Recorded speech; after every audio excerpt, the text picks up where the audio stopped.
Buenas noches, amigos. Comenzamos un nuevo programa de 10 preguntas con el profesor Carlos Vizuete. Don Carlos, buenas noches y muchas gracias por estar con nosotros. Muy buenas noches, Juan.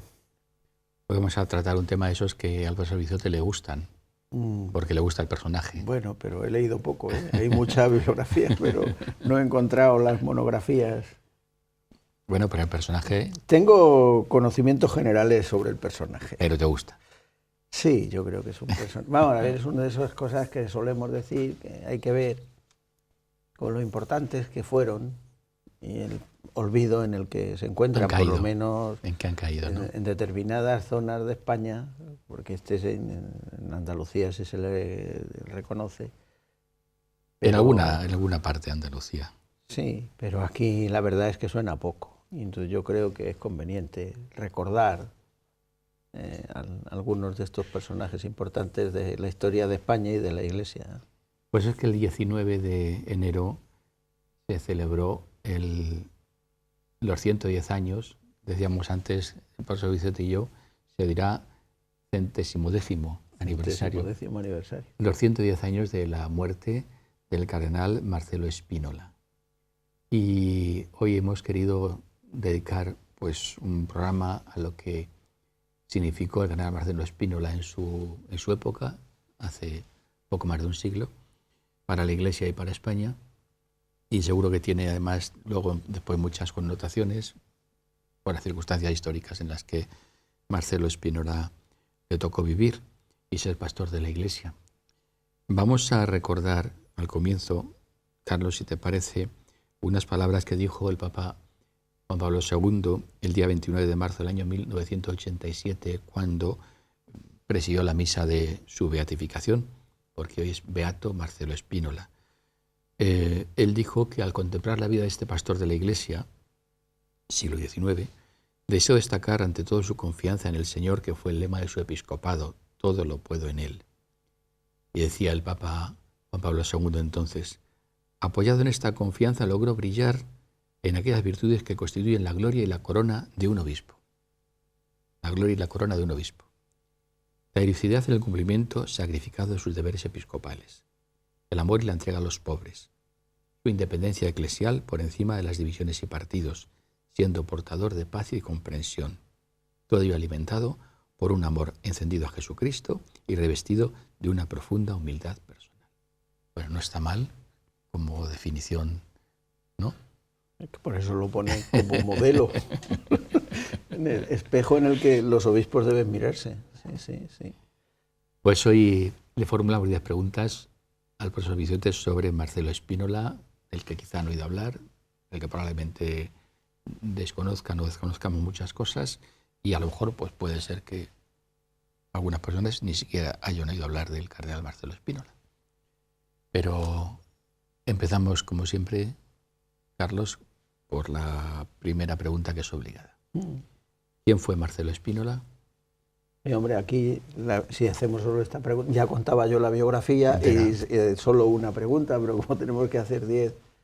Bueno, es que después... Luego iremos desarrollando más aspectos de quién fue Marcelo Spínola. Yo no sé si decir así, en estos días y en este año que estamos hablando de la misericordia, tanto se va a hablar de la misericordia. En Sevilla se conmemoraba el aniversario de su muerte con una conferencia que decía, el título era Marcelo Spínola o el cardenal Spínola, un hombre que vivió la misericordia. En esto que tú has leído, que es el resumen de las virtudes heroicas y de algunas de sus características personales que el Papa hacía en la ceremonia de su beatificación, ya aparecen algunos de estos elementos propios de la vida de entrega y de la práctica, diríamos así, de las obras de misericordia y las fuentes también de su espiritualidad, ¿no? Yo creo que, por eso tú decías al principio, son personajes de esos que te gustan. Yo creo que sí, que es que a veces hemos olvidado, y este es reciente, porque de él tenemos hasta fotografías.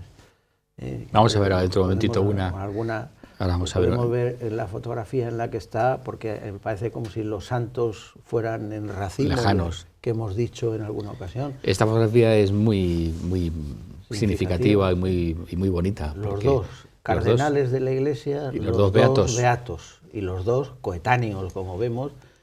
Estamos viendo al cardenal Sancha, que reconocemos nosotros más fácilmente, y la figura esa,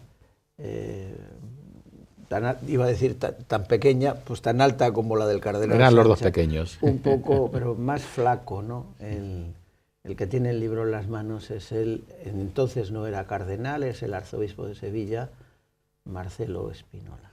Esta foto que nos la ha enviado nuestro común amigo Carlos Miguel García Nieto, que es uno de los grandes conocedores, historiadores, el autor del cardenal Sancha, sí. Nos ha mandado esta foto, si podemos verla un momentito de nuevo, porque nos dice él, está tomada en la casa de las damas catequistas de Carmona, el momento de su bendición a finales de noviembre del año 1902. Y luego después hace un añadido, Carlos Miguel. Sí, porque una de las cosas que decía el Papa en la homilía, hablaba de la independencia eclesial, cosa que también se señala del cardenal Sancha, a la vez que defensor de la libertad de la Iglesia en el cumplimiento de su sagrada misión. Y dice ahí, por encima de las divisiones y partidos, siendo portador de paz y comprensión. Y es otra de las características que Carlos Miguel señalaba. De los dos beatos, porque fíjate, decía Carlos Miguel cuando se enviaba la fotografía, me decía, la foto es importante, pues refleja el instante en que los dos beatos zanjaron 3 años y medio de distanciamiento. La mediadora fue otra beata. Otro de los santos esos que van en racimo. Otra beata, la beata Dolores Sopeña. Sopeña, fundadora de las damas catequistas. Los dos, Sancha y Spínola, se dieron un abrazo delante del sagrario. Dice yo lo he denominado el abrazo de Carmona. Fíjate, los dos son beatos, sí. Y puede haber diferencias. Hay otro beato que va a ser canonizado de manera inminente, que es don Manuel Gutiérrez González, el obispo de los agrarios abandonados, ¿no? Que Spínola lo manda de arcipreste a Huelva. O sea que la relación, porque Huelva era entonces diócesis de Sevilla, la relación, no sé si decir así, la cercanía de un santo parece ser que despierta también la santidad en otros, podríamos decirlo así. Bueno, y quizá también los momentos de dificultades. Sí, en la España del momento y en la Iglesia del momento. Pues sí. También hacen que se viva la vida cristiana en grado heroico por muchos, ¿no? Bueno, voy a responder a la primera pregunta para decir un poco quién es Marcelo Spínola y maestre. Marcelo Spínola es hijo de un marqués que se llamaba Juan Nepomuceno Spínola, ya no me acuerdo cuál era el segundo apellido, no sé si Osorno, me parece que sí, Spínola y Osorno, que era oficial de la Armada y quinto marqués de Spínola. El marquesado de Spínola se lo había concedido a un antepasado suyo, el rey Felipe V, y el origen de la familia es italiano, como fácilmente se puede entender. Entonces, él nace en el puerto de Santa María, en la base, en la ciudad de San Fernando, en Cádiz, donde sigue estando la academia, ahora estaba la Academia Naval Militar, entonces era una base naval donde estaba destinado el padre, y murió un 19 de enero, pero había nacido un 14 de enero. Nació el 14 de enero del año 1835. Como el padre tenía este oficio de oficial de la Armada, durante su infancia fue trasladado, cambió de residencia siguiendo los destinos a los que iba, se le encomendaron a su padre. Entonces, estuvo en distintos bases o puertos del sur de la península. Estudió el bachillerato en la Universidad de Granada, entonces estudiaba así, siendo grado de bachiller en el año 1848, y luego pasó a estudiar... O sea, que terminó el bachiller muy joven, con 13 años. Claro, porque entonces esto era de esta manera, con 21 años era doctor en Derecho. Entonces las carreras universitarias empezaban antes, ¿no? Y luego pasó a estudiar jurisprudencia, o sea, Derecho en la Universidad de Sevilla, donde se doctora rápidamente. O sea que me parece a mí que el título lo obtiene en el 29 de junio del año 1856. Y siguiendo los pasos de la familia, pues entonces el padre estaba destinado en Huelva, él se traslada a Huelva y comienza a ejercer su vida profesional. Sí, o sea que es un chico, diríamos así, de muy buena familia, es una familia de la nobleza y tiene, diríamos, una formación, en el caso de profesional como abogado, que parecería que lo iba a destinar, pues no sé, a dedicarse a la política, que se podría decir, en la España aquella de la reina Isabel, en la España isabelina. Luego vendrán las revoluciones y la república, pero bueno, él en el año 56 todavía era la España isabelina. Él va a empezar a vivir o a ejercer su profesión de abogado en la ciudad de residencia de la familia. Luego se trasladará a Sanlúcar de Barrameda, también por un traslado del padre, y ejercerá también como abogado, primero en Huelva y en segundo lugar en Sanlúcar de Barrameda. Fíjate que comenzábamos al principio diciendo que el 19 de enero eran los 110 años de su muerte, y el 14 de enero, 5 días antes, los 181 de su nacimiento. Sí. O sea que estamos en la semana del cardenal Spínola, ¿no? Semana Spínola. Bueno, pues joven abogado y comienza su vida profesional. Vamos a preguntar al profesor Vicente algunas cosas para que nos diga cómo era el cardenal Spínola. La segunda pregunta. El abogado, ¿cómo es el abogado Spínola? Yo, vamos a ver, no sé si decir, utilizando algo que en la página de la congregación que él fundó aparece y define esta época de su vida, lo llaman un abogado singular. Bueno, del cardenal Spínola hay varias biografías, como decía antes, y en muchas de ellas llevan un adjetivo. Hay una biografía, yo creo que quizás la más famosa, de Javierre, que fue hermano del cardenal Javierre. Yo creo que era operario. Era operario y vivió mucho tiempo en Sevilla y ha escrito... Fue director del Correo de Andalucía. Ha escrito una serie de biografías con un carácter divulgativo, y en los años 60 él escribe una que se llama Don Marcelo de Sevilla. Don Marcelo de Sevilla es Marcelo Spínola, y luego en sucesivas ediciones acaban llamándolo el cardenal limosnero, o en fin, pues se podría haber llamado también alguna de estas o alguno de los capítulos como el abogado singular. Ya tenemos a un chico de muy buena familia que ha realizado unos estudios brillantísimos y que se instala en Huelva. Huelva, entonces, a pesar de que fuera capital de provincia, no tenía la importancia que tiene hoy en cuanto a población, ni tenía tampoco una diócesis, sino que pertenecía a la diócesis de Sevilla. Pero en Huelva había, diríamos, una presencia británica vinculada a la explotación de las minas, y había, por lo tanto, también una situación de explotación. Esta es de explotación, no solo de las minas, sino también de los mineros. Bueno, pues allí va este joven abogado, abre un bufete y comienza a defender las causas de los que carecen recursos económicos. De gratis, vamos. Y además poniendo el mismo empeño que hubiera puesto que si hubiese cobrado unos honorarios acordes con su, diríamos, capacitación, o como les podían haber cobrado otros abogados que sí cobraban. De tal manera que empezó a atender a los obreros que se encontraban, como decíamos, en situación de explotación, siendo trabajadores, vienen portuarios o mineros de la provincia. Les defendía, lo hacía con muchísimo interés, la voz se va corriendo de unos a otros y acaban llamándole sencillamente el abogado de los pobres. O sea, esta es la imagen de este joven abogado que se instala, como digo, que abre bufete en la ciudad de Huelva.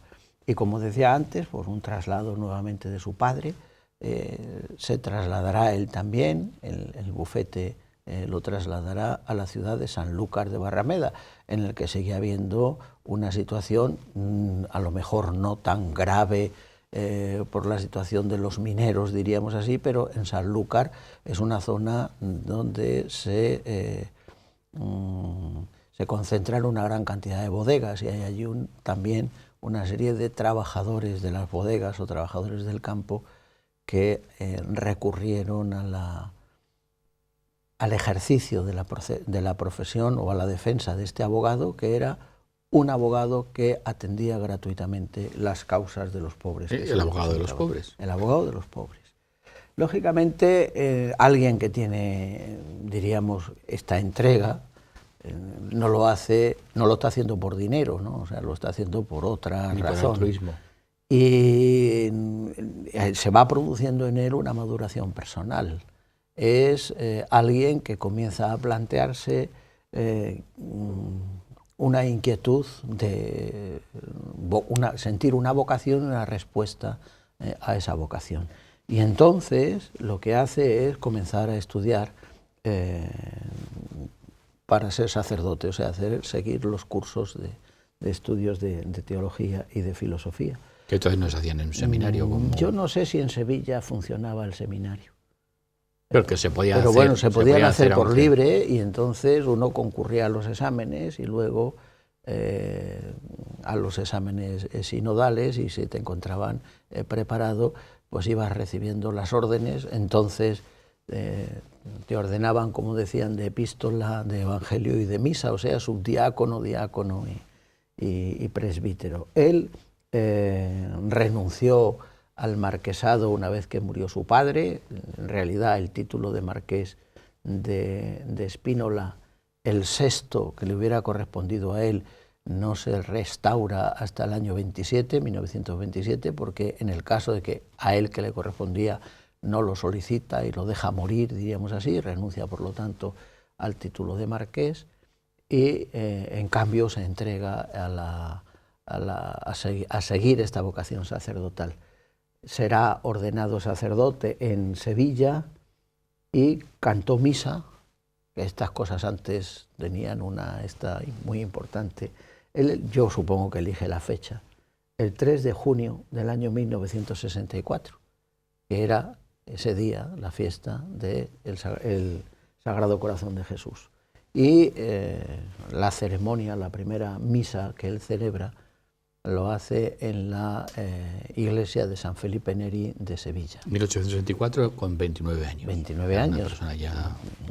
Alguien que tiene experiencia, diríamos así, y que conoce la realidad del trato, diríamos, la situación de los pobres y de los obreros en un territorio tan complicado como es el de la Andalucía occidental, en la segunda mitad, a mediados del siglo XIX. Bueno, pues una primera aproximación al joven abogado Spínola. Pero en el año 64 recibe la ordenación sacerdotal y celebra su primera misa. Otra aproximación al cardenal, a don Marcelo Spínola, sacerdote. ¿Cómo era don Marcelo el sacerdote? Vamos a ver, la época en la que él se ordena sacerdote se acaba de firmar el concordato entre España y la Santa Sede. Y las cosas entonces no eran como ahora, o sea, una vez que uno se ordenaba sacerdote, ahora te ordenas sacerdote y te encomiendan la cura de almas en una parroquia. Un ministerio, sí. Entonces, pues las cosas no funcionaban así, el acceso a las parroquias era por medio de concursos también, ¿no? Y él recibió en principio el encargo de ser capellán en Sanlúcar de Barrameda.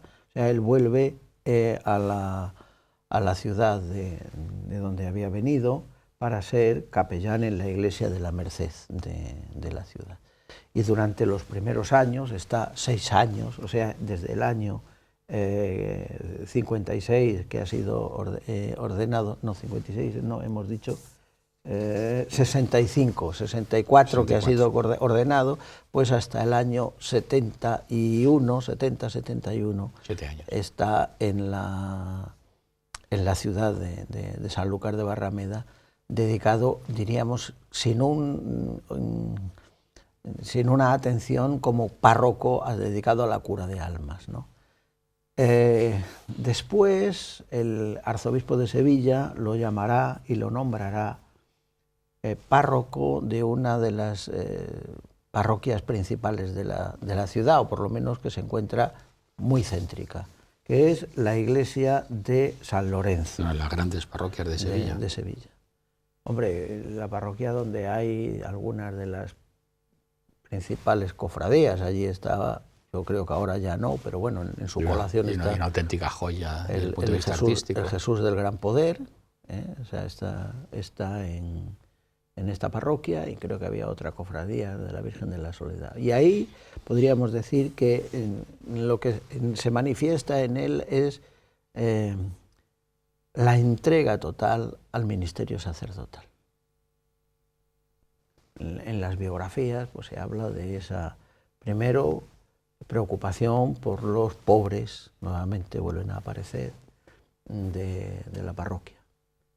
La atención constante del ministerio sacerdotal en el confesionario, la dirección espiritual, porque estando allí entrará en contacto con una viuda joven que se llamaba Celia Márquez, me parece, y con la que acabará Méndez. Celia Méndez, no Márquez, acabará fundando una congregación dedicada a la educación. Esta señora se había casado muy joven con otro miembro de la nobleza, con 17 años ella. Y cuando tiene 30 años ha quedado viuda y, en fin, queda muy afectada, pero empieza a sentir, diríamos, inquietudes de carácter espiritual y acude a San Lorenzo y comienza una dirección espiritual con el párroco, con don Marcelo. Irá, lógicamente, conformando en ella, a lo largo de los años que dura la dirección espiritual, e irán madurando la fundación de una congregación dedicada a la educación, a la enseñanza. Diríamos, o se podría decir, que el ejercicio del ministerio pastoral, del ministerio sacerdotal de don Marcelo Spínola en San Lorenzo es el de un párroco modelo o un párroco entregado. De tal manera que el arzobispo acabaría incluyéndolo en el número de los canónigos de la catedral hispalense, y al poquísimo tiempo, no llegó a un año en el que fue canónigo, fue nombrado obispo auxiliar de la diócesis de Sevilla, y por lo tanto, diríamos, la segunda parte de la biografía en el ejercicio, primero la abogacía, segundo el ministerio pastoral, ha quedado completada. Él ha sido sacerdote, como señalábamos antes, desde el año 64 hasta que en el año 81 le llega el nombramiento y la consagración episcopal. Pero bueno, alguien que ha ido, como digo, madurando y ejerciendo plenamente la función, el ministerio sacerdotal. ¿Cómo es el abogado Spínola? ¿Cómo es don Marcelo el sacerdote? Y ahora la tercera pregunta en esta aproximación a la persona: ¿cómo es el obispo Spínola? La pregunta número 4. Pues el obispo Spínola, yo no sé si decir, esta es la fase final, lógicamente, de su biografía, y va ascendiendo en las cotas estas a las cimas de la santidad. Fue obispo desde el 6 de febrero del año 81, que le dieron una de esas diócesis in partibus infidelium, obispo titular de Milo, y estuvo... Tenía 46 años. Y estuvo hasta el año 85, o sea, durante 4 años, como obispo auxiliar de la diócesis hispalense, que es amplia, o sea, era mayor que lo que es la diócesis actual de Sevilla. En el año 1885, en el mes de marzo, el Papa lo nombra obispo de Coria. En la provincia de Cáceres hay 2 diócesis, la de Plasencia en la parte oriental y la de Coria en la parte occidental, cerca de la frontera. No es lo mejor de la provincia de Cáceres. Y además allí fue también obispo el cardenal Segura, que luego sería arzobispo de Sevilla. Y, hombre, se suele hablar de la expedición aquella que hicieron a las Urdes Alfonso XIII y el doctor Marañón, acompañados de algunas otras personalidades, y la creación del patronato de las Urdes, en el que está don Pedro Segura, el obispo. Bueno, pues si entonces, en los años 20, las Urdes era una cosa atrasada, en los años 80 del siglo XIX, vamos a ponernos 20 o 25 años antes, ¿cuál sería? 40, 85, sí. Bueno... 35 o 40 años, que es durante el pontificado, muy breve, el pontificado que hace el futuro cardenal Spínola, don Marcelo Spínola, en la diócesis de Coria. Él estará en Coria hasta, diríamos, 8 o 9 meses, hasta que es promovido a la diócesis de Málaga. Pero aún así realiza una visita pastoral a las Urdes. Y cuando él llega a Coria, lo que hace es, como ya es el obispo del lugar, diríamos, con la viuda aquella, con la viuda llamada Celia Méndez, funda, como hemos dicho antes, la Congregación de las Esclavas del Sagrado Corazón o del Divino Corazón. Cuando él se traslada a Málaga, la fundación se ha hecho en Coria, pero allí no han establecido ninguna casa. Las nuevas religiosas se van siguiéndole, diríamos, a él hasta Málaga. Y la primera casa se abrirá en la diócesis de Málaga, en Ronda. He dicho antes que el tiempo de Coria es muy breve y pasa a Málaga. En Málaga, que es una diócesis que abarca más o menos la provincia de Málaga, una zona aquella que tenía también enormes complejidades a finales del siglo XIX. La Málaga de entonces no es la Málaga de hoy, y había, diríamos, estaba vinculada a la economía, a la producción de la famosa uva de Málaga, que se había visto afectada por la filoxera, originando pues mucha pobreza. La pobreza, ruina económica y la falta de jornales para los trabajadores. Entonces él tendrá que hacer frente a esta situación. Hemos visto primero en Huelva como abogado, ahora en Málaga como obispo.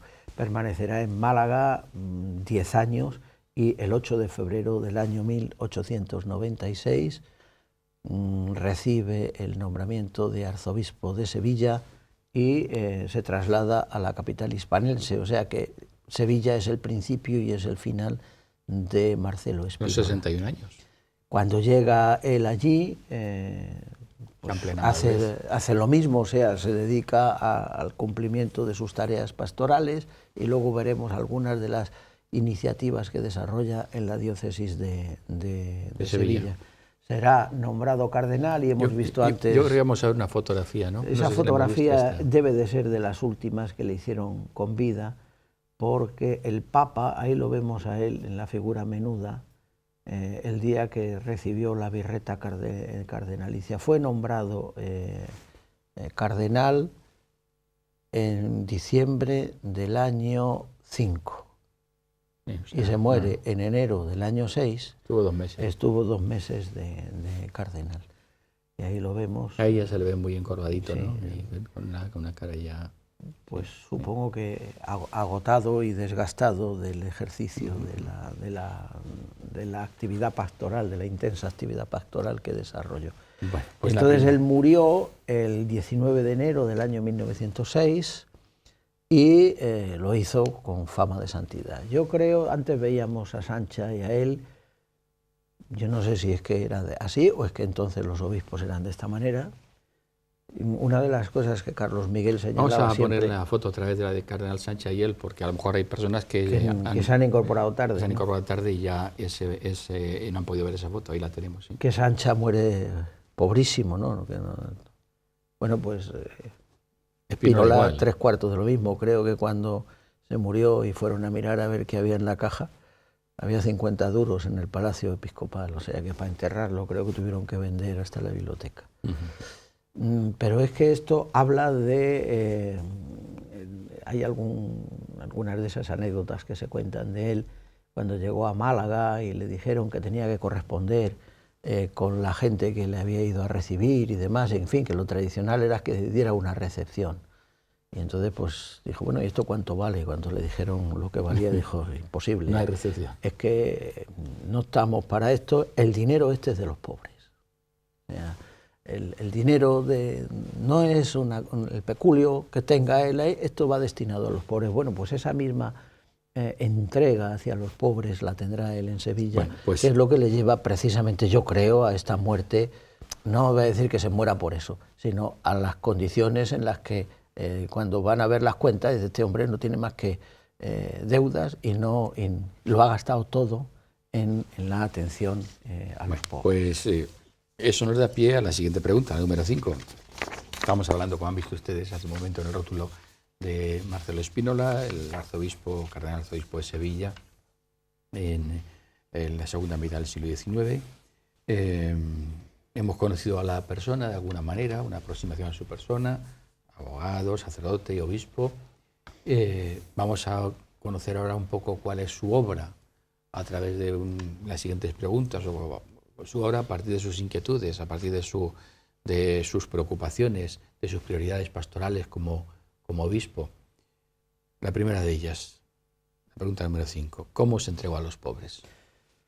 Bueno, vamos a ver, si la entrega personal de Marcelo Spínola a los pobres había quedado ya clara en su etapa o en su vida como seglar, abogado seglar, pues cuando llega al sacerdocio primero y al episcopado después, pues lógicamente, no sé si decir, tiene más posibilidades y también conoce cuál es la realidad, la terrible realidad de la pobreza de la Andalucía de finales del XIX y de la situación de las dos diócesis en las que él va a desarrollar su actividad, porque claro, lógicamente en Coria su estancia fue menor.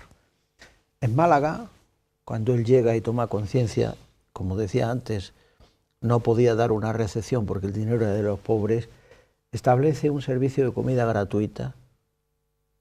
Date cuenta cómo sería la situación en la ciudad, en el que se daban 2.000 raciones diarias. 2.000 comidas todos los días para los pobres. Luego abre un hogar de lo que diríamos hoy para los sin techo, para la gente que estaba viviendo en la calle. Logró que no se cerrara o que se restaurara un orfanato que había. Organizó escuelas nocturnas y escuelas dominicales para la educación de la juventud, tanto masculina como femenina. Y además como decíamos antes, un hombre que vive la misericordia, era asiduo en la visita a los presos en la cárcel y a los enfermos en los hospitales. Cuando llegó a Sevilla, y hay otra de esas cosas que se cuentan, ¿no?, de don Marcelo, que es lo que le da ocasión a que Javierre titule la última de las ediciones de su biografía como el obispo limosnero o el obispo mendigo, podríamos decir así. En el año 1905, en el verano aquel, había habido durante aquel año una enorme sequía en la zona de Andalucía, de la Andalucía occidental. Lógicamente esto originó una carestía de alimentos, dejando a muchos pobres sin la posibilidad de poder acudir. El señor arzobispo, que ya no tenía nada que darle a los pobres, pues no le quedó otra que durante 6 días patearse la ciudad, llamando de puerta en puerta en las casas de la gente que tenía posibles, visitando el casino o los casinos, los centros de reunión tan típicos de los señoritos, pidiendo limosna personalmente para poder atender a estos pobres hambrientos que había no solo en la ciudad, sino también en la diócesis. A veces, Carlos, no nos hacemos idea de cuál era la realidad en la España de aquella época, ¿no? Hay que pensar que esta es la época también de, y decíamos antes, no la hemos citado, Sor Ángela de la Cruz, que es otra de las fundaciones establecida. Dice, bueno, y esta mujer crea una obra para que las hermanas van a atender a estos pobres que se encuentran solos y abandonados, que no tienen nadie que les pueda atender. Les hacían la comida, los consolaban, o sea, ayuda material y espiritual. Bueno, es que esto debía de ser la Sevilla del momento, la Sevilla de la época, y no digamos nada los campos de aquella Andalucía. Por lo tanto, hay en la persona del cardenal Spínola, claro, ¿quién le iba a negar al arzobispo? Si a ti te llega el arzobispo y llama a tu puerta y viene a pedirte, ¿quién le iba a negar una ayuda, un socorro? Y a lo mejor a otro podría decir, ya he dado, Dios te ampare, hermano, no, pero ahora, ¿cómo le dices tú al arzobispo? Dios le ampare, hermano, yo ya he dado. Entonces, este recorrer la ciudad, pues lógicamente señala también otra de las características personales que decía San Juan Pablo II en la homilía, la profunda humildad. Pero vamos, algunos dirían que es que yo no era todavía príncipe de la Iglesia, pero es que yo soy el arzobispo de Sevilla. ¿Cómo me voy a ir a que me puedan decir que no? Bueno, pues el arzobispo de Sevilla fue pidiendo para socorrer a los pobres en aquella sequía y en aquella hambruna del año 1905. Hacía referencia antes a su trabajo como abogado en las minas. Supongo que esta inquietud por los obreros también sería, como obispo, una realidad. Pregunta número 6. ¿Trató de mejorar la condición de los obreros? Sí, esto hay que ponerlo también en relación, dices tú, fíjate, es el momento del pontificado de León XIII, del inicio de la doctrina social de la Iglesia, de la aplicación, primero la lectura y luego la aplicación de la Rerum Novarum. Se había publicado el año 1800, o se publica el año 1891. Bueno, él llega a Málaga como obispo antes de la publicación de la Rerum Novarum, y se encuentra una provincia, como ya he señalado antes, con una fuerte recesión económica. Las minas que había no funcionaban, se habían agotado, el puerto apenas tenía movimiento porque se habían desplazado hacia otros puertos el tráfico de personas o de mercancías. Estaba la plaga de la filosera que había acabado con los cultivos de la vid. Entonces, él se encuentra con una situación de paro, de desempleo, de explotación por parte de los empresarios a los trabajadores. Él intenta mejorar esta situación, creando círculos católicos, también lo hace el cardenal Sancha en la ciudad de Toledo, tratando de mejorar la educación, porque veía que en la educación de la juventud se encontraba la posibilidad de una mejora de carácter social, pero no solamente mediante estas iniciativas que va estableciendo, sino que escribe pastorales, habla en sus homilías y en las intervenciones públicas que va teniendo, cuestionando el trabajo al que eran sometidos los obreros, la explotación de los obreros, denunciando las jornadas laborales larguísimas, las malas condiciones en las que se desarrollaba el trabajo de los obreros, reclamando, esto dice, bueno, en esta época tener que recordar que había que reclamar el descanso dominical, y no es porque decir es que vayan a ir a misa, es que los trabajadores si no trabajaban no comían. Y aquí, no voy a decir yo ahora, ni vacaciones, ni jornadas de 35 o de 40 horas semanales. Esta era una situación de explotación, casi de esclavitud. Desde la salida del sol hasta el ocaso. Hasta el ocaso, sí, sí, en las que estaban viviendo los trabajadores. Lógicamente, esto le lleva a un enfrentamiento con el poder económico establecido y la burguesía, pero él lo que está es reclamando la justicia para los trabajadores, como lo había hecho siendo abogado. O sea, primero socorre a los pobres, pero también reclama una situación de el reconocimiento y del trato justo que los trabajadores merecen. Esto en Málaga porque le toca, y lo mismo ocurre en la Sevilla en la que él llega en el año 96. Cardenal Marcelo Spínola, otro aspecto. Nos quedan 7 minutos y medio, Carlos, y 4 preguntas, así es que... Tengo que abreviar. Eso es. Un tema que ya ha salido en algún momento, que es el tema de la enseñanza y la educación.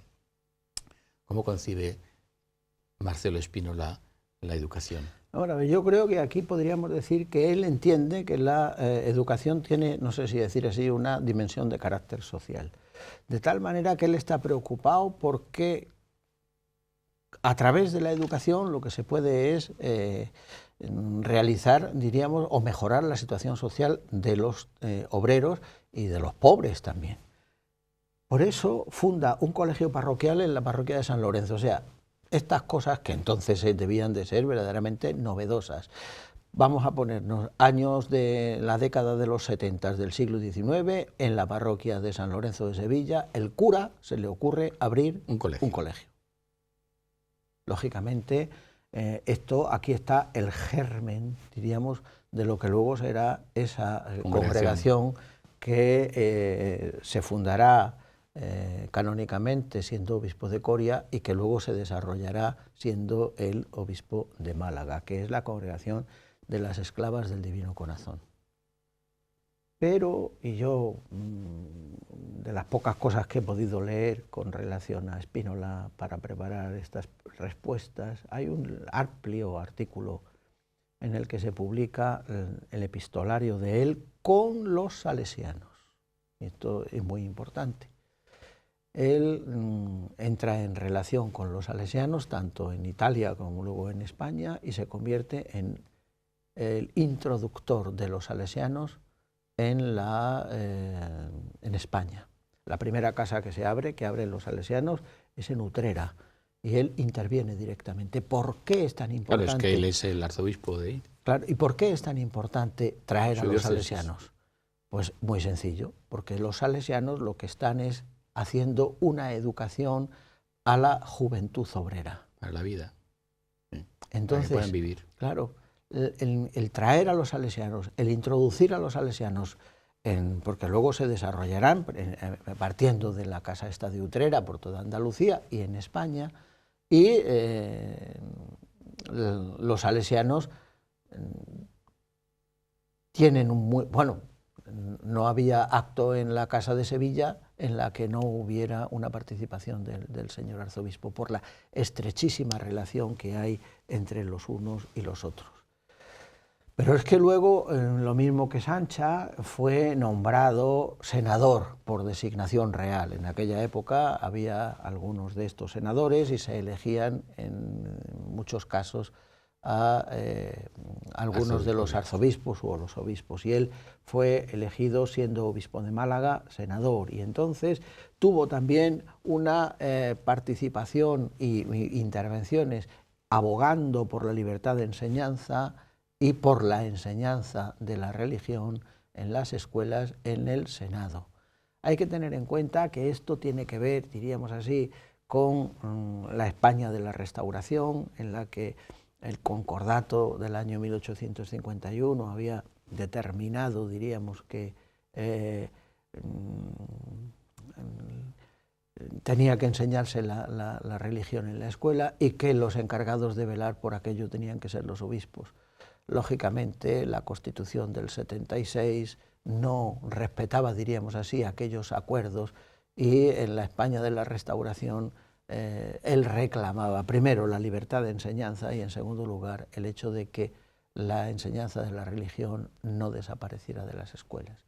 Hay, por lo tanto, diríamos así, una implicación, diríamos, política, reclamando las libertades de la Iglesia a la hora de enseñar. Hay que pensar que muchas de las instituciones escolares o académicas de la Iglesia habían desaparecido y ahora se estaban restaurando. Y luego el interés, diríamos, directo con la fundación de la congregación de las esclavas del Divino Corazón y el desarrollo de esta enseñanza por parte de los Don salesianos. Carlos, ya llamo don Carlos. Sin prórroga nos quedan 3 minutos. Bueno, pues venga. Sin prórroga. Pues nada. Luego veremos si los técnicos son misericordiosos, sí, serán todos con nosotros misericordiosos. Y podemos prorrogar algún minutito más, pero vamos, sin prórroga. Los sacerdotes. ¿Qué le preocupa de los sacerdotes? Muy breve, Carlos. Pues como a Sancha, lo mismo. Fíjate, yo tenía aquí señalado, porque iba a haber leído alguna cosa más, un informe de la Nunciatura del año 1891. Si se quiere formar un juicio, aunque sea indirecto, del estado moral, literario y científico de los seminarios, tal como ha estado en los últimos años, analizando la condición actual del clero, ese juicio está lejos de ser favorable. Sí. O sea que la realidad... Lo sabemos también por lo que ocurría en Toledo. Por lo que ocurría en Toledo. O sea, la preocupación que él tiene es la constante preocupación por la santidad de vida.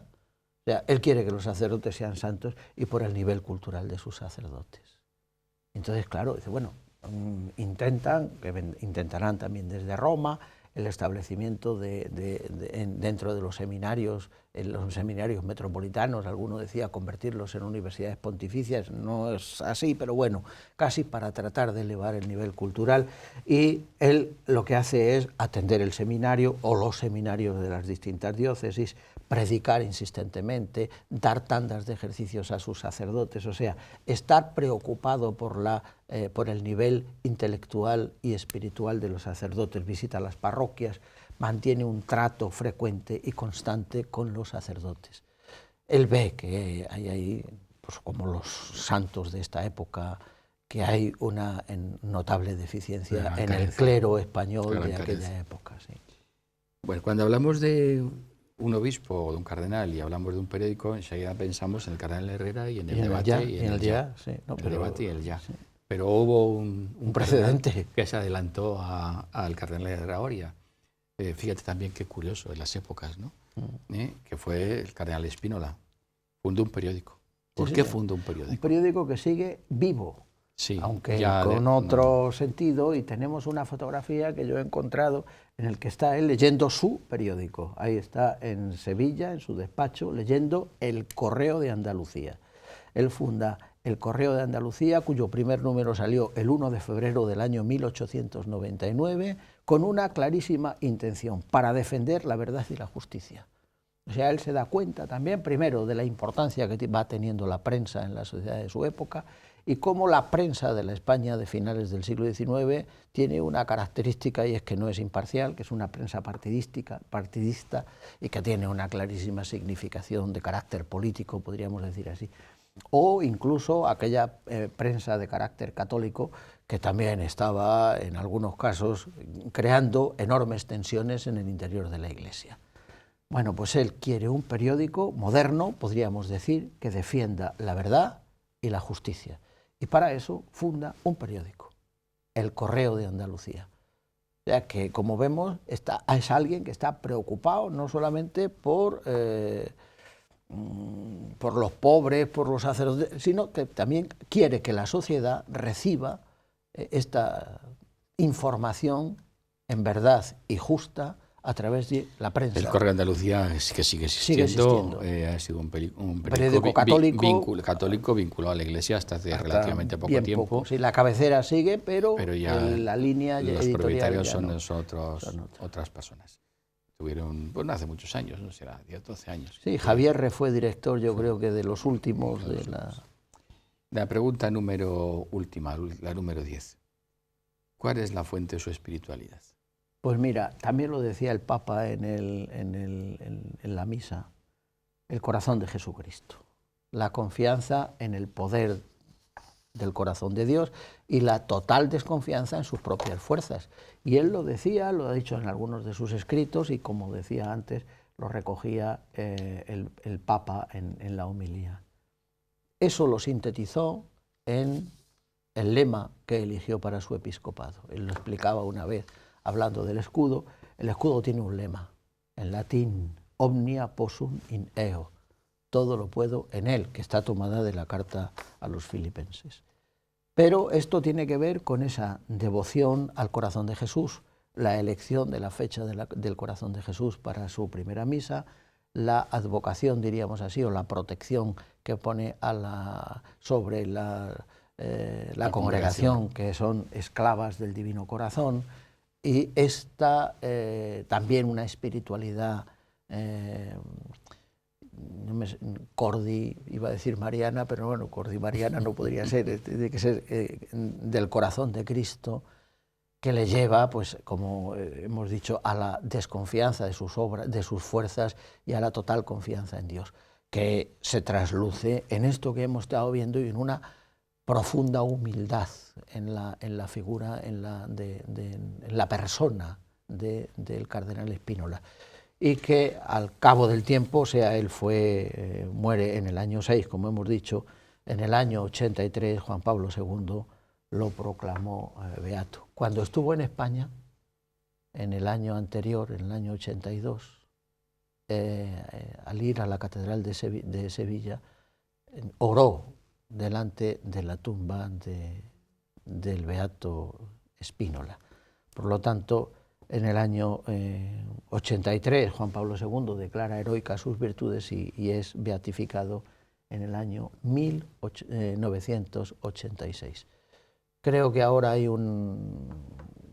se está analizando un milagro y no sé si quizás pronto veamos se está analizando un milagro de él, como también se está analizando un milagro del cardenal Sancha. Y entonces, a ver si pronto los vemos a los dos. A una canonización del cardenal Marcelo Spínola y el cardenal Sancha.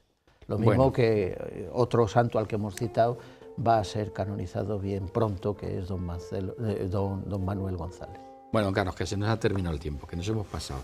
Hemos consumido también la prórroga.